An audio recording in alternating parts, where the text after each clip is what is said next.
మంచు విష్ణు గారు ఇప్పుడు కొత్తగా యాక్ట్ చేస్తున్న మూవీ కన్నప్ప. అయితే మంచు విష్ణు గారు ఈ కన్నప్ప మూవీకి ముందు లాస్ట్ యాక్ట్ చేసిన మూవీ జిన్నా. అయితే జిన్నా మూవీ రిలీజ్ అయ్యి 3 ఇయర్స్ అయిపోయింది. అయితే మంచు విష్ణు గారు జిన్నా మూవీ రిలీజ్ తర్వాత 3 ఇయర్స్ టైం గ్యాప్ తీసుకొని ఇప్పుడు మళ్ళీ ఈ కన్నప్ప మూవీలో యాక్ట్ చేస్తున్నారు మంచు విష్ణు గారు. చూడాలి మంచు విష్ణు గారికి ఈ కన్నప్ప మూవీతో ఒక మంచి హిట్ తనకి వస్తుందా లేదా అనేది మనం ఈ కన్నప్ప మూవీ రిలీజ్ అయ్యాక చూడాలి. అయితే కాజల్ అగర్వాల్ గారు ఇప్పుడు కొత్తగా యాక్ట్ చేస్తున్న మూవీ కన్నప్ప. అయితే కాజల్ అగర్వాల్ గారు ఈ కన్నప్ప మూవీకి ముందు లాస్ట్ యాక్ట్ చేసిన మూవీ సత్యభామ. అయితే సత్యభామ మూవీ రిలీజ్ అయ్యి 1 ఇయర్ అయిపోయింది.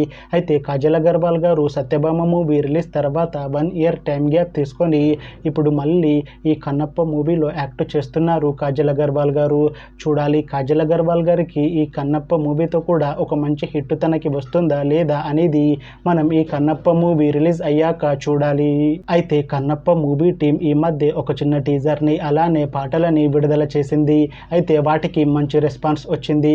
అయితే ఈ కన్నప్ప మూవీని ఈ జూన్ 27న రిలీజ్ చేస్తాము అంటున్నారు మూవీ టీం. చూడాలి కన్నప్ప మూవీ రిలీజ్ అయ్యాక మంచి హిట్ అవుతుందా లేదా అనేది మనం ఈ కన్నప్ప మూవీ రిలీజ్ అయ్యాక చూడాలి. Thanks for watching this video friends. మీకు ఈ వీడియో నచ్చితే ఈ వీడియోని లైక్ చేయండి. ఇంకా ఇలాంటి మూవీ అప్డేట్స్ కోసం ఈ ఛానల్ని సబ్స్క్రైబ్ చేసుకోండి.